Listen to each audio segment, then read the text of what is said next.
Lussari. Continuiamo a parlare di imprese e di intelligenza artificiale perché ormai è all'ordine del giorno questa nuova opportunità. Se ne discuterà da oggi fino a venerdì a Udine attraverso un'iniziativa promossa dall'università che fa della città di Udine la capitale italiana per quanto riguarda le nuove tematiche sul fronte dell'intelligenza artificiale. In collegamento con noi dal polo di via Tomadini, Francesca Santoro, buonasera. Buonasera David, l'Università di Udine ospita la conferenza internazionale dell'Associazione Intelligenza Artificiale. Centinaia di esperti si confronteranno nella nuova sede universitaria dei Rizzi. Questa sera invece siamo in via Tomadini per un evento speciale, un evento aperto alla cittadinanza che si propone di essere una riflessione sull'utilità dell'intelligenza artificiale e anche sui limiti etici che bisogna porre a qualcosa di cui di fatto non possiamo fare a meno. Noi abbiamo ascoltato le opinioni di uno dei docenti dell'Ateneo Friulano che fa gli onori di casa questa sera e di uno degli esperti che sono intervenuti. Vediamo le interviste e poi linea allo studio. Noi appunto abbiamo il corso di laurea di informatica dal 1979, quindi si è creata un certo gruppo abbastanza ricco di persone che gravitano intorno all'intelligenza artificiale.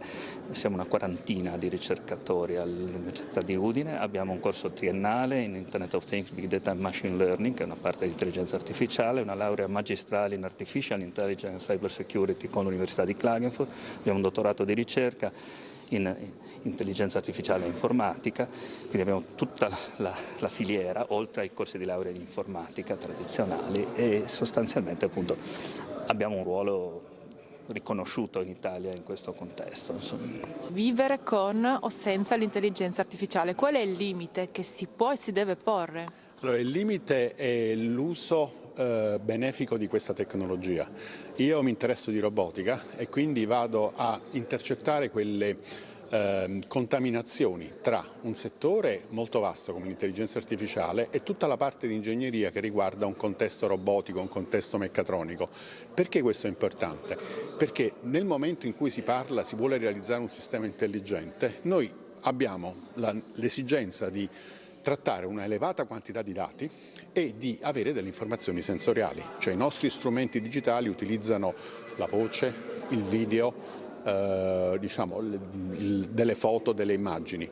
Nel momento in cui aggiungiamo una dimensione fisica all'intelligenza artificiale abbiamo una macchina intelligente, un sistema robotico e questo pone una serie di riflessioni etiche perché nel momento in cui c'è un sistema in moto questo sistema può diventare pericoloso. Non a caso le auto autonome sono da un lato allettanti come ausilio alla guida, però dall'altro pongono, come diceva lei, una serie di dilemmi sul fatto che cosa deve fare l'auto autonoma a livello decisionale se porta il mio bambino a scuola e c'è qualcuno che attraversa al di fuori delle strisce pedonali.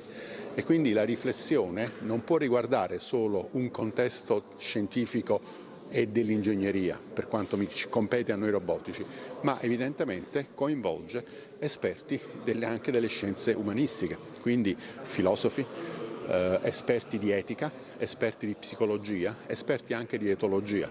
E questo è anche poi il bello della ricerca che non ha frontiere, nel senso che è opportuno che questa ricerca spazi al di là di quello che può essere nel nostro caso il contesto tecnologico.